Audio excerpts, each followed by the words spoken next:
और आप देख रहे हैं ग्रेटर जम्मू। मैं पंकज खजुरिया। बीजेपी द्वारा युवा मोर्चा की तरफ से आज एक युवा सम्मेलन रखा गया, जिसमें बीजेपी के लीडर आशीष सूद जो थे मुख्य अतिथि के तौर पे मौजूद थे। हालांकि युवा सम्मेलन है, युवाओं को संबंधित है, लेकिन बड़ी बात यह है कि इस सम्मेलन में महाराजा हरि सिंह जी को भी जो है याद किया गया, उनकी लेगेसी को याद किया गया। क्या कुछ पूरा प्रोग्राम रहा, ये देखें। मैं आप सबका इसलिए स्वागत कर रहा हूँ, आप महाराजा साहब की धरती से हैं। मेरा सौभाग्य है कि उनकी लीगेसी को लेकर चलने वाले युवकों और युवतियों से बात करने का मुझे अवसर मिल रहा है। भारत माता की जय, भारत माता की जय, भारत माता की जय। भारतीय जनता पार्टी ओबीसी मोर्चा के पूर्व के अध्यक्ष ब्रह्मजोत सत्ती जी टीम जम्मू के माध्यम से ड्रग फ्री का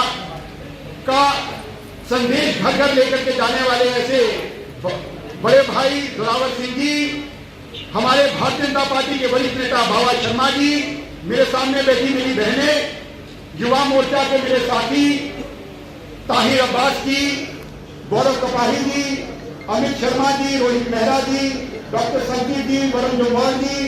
साथियों, मुझसे पूर्व वक्ताओं ने आपको आज के कार्यक्रम की पृष्ठभूमि और युवा की क्या भूमिका है देश को बनाने के लिए आप सबके समक्ष रखी।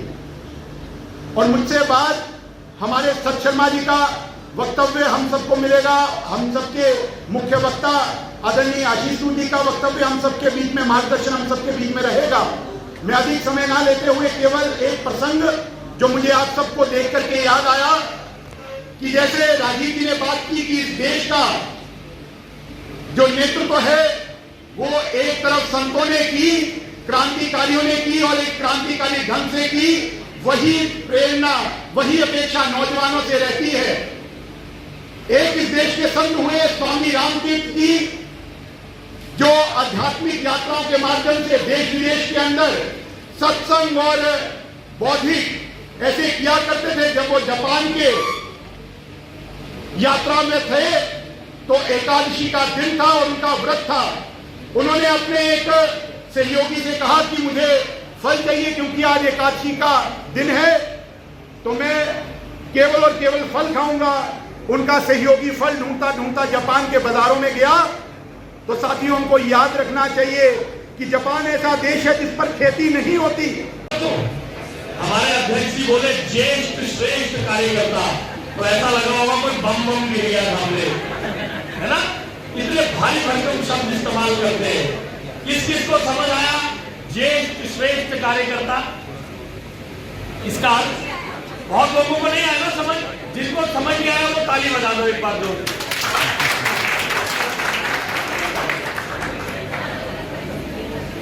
मैं आप सबका इसलिए स्वागत कर रहा हूं, आप महाराजा साहब की धरती से हैं। मेरा सौभाग्य है कि उनकी लीगेसी को लेकर चलने वाले युवकों और युवतियों से बात करने का मुझे अवसर मिल रहा है, क्योंकि ये उन्हीं की महाराजा साहब की लीगेसी थी जो कश्मीर, जम्मू और कश्मीर देश के ताज के रूप में गिना जाता है, देश के ताज के रूप में गिना जाता है। और मैं इसलिए भी आपसे मिलकर बहुत प्रभावित और खुश हूं, क्योंकि भारत के प्रधानमंत्री आदरणीय नरेंद्र मोदी जी, हम सबके नेता, भारत को विश्व गुरु, भारत को विश्व में सबसे आगे बनाने की कल्पना रखने वाले नरेंद्र मोदी जी भारत के युवाओं में विश्व को आगे ले जाने की ताकत देखते हैं और भारत के युवाओं में विश्व में स्टार्टअप कल्चर को, स्टार्टअप इकोसिस्टम को विश्व में सबसे आगे भारत को पहुंचाने का अपने दम, अपनी मेधा, अपनी बुद्धि, अपनी ताकत से विश्व का सबसे मजबूत स्टार्टअप इकोसिस्टम बनाने का काम हमारे युवा कर रहे हैं।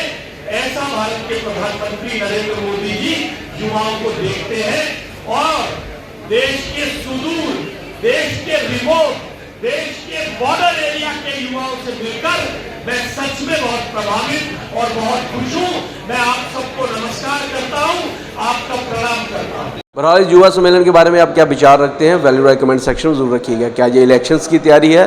और जिस प्रकार से राष्ट्रीय अध्यक्ष बीजेपी के जेपी नड्डा जी ने कहा था जम्मू के 2 दिवसीय विजिट में कि लोकल मुद्दे उठाया करो तब जाके मेजोरिटी गवर्नमेंट बनेगी, तब से थोड़ा सा बदलाव जो है बीजेपी में देखा गया। चाहे फिर वो जुगल किशोर जी हों जो पार्लियामेंट में डेली वेजेस का मुद्दा उठा रहे हैं, जहाँ बात करें अरुण प्रभात की जो अध्यक्ष हैं युवा के भारतीय जनता पार्टी की तरफ से, उन्होंने एज रिलैक्सेशन का मुद्दा जो है उठा रहे हैं। बहरहाल सारी डेवलपमेंट को आप कैसे देखते हैं अपनी वैल्यू कमेंट सेक्शन में जरूर रखिएगा। देखते रहें greater Jammu. Camera person Arjun Singh के साथ मैं पंकज खजुरिया। जय हिंद।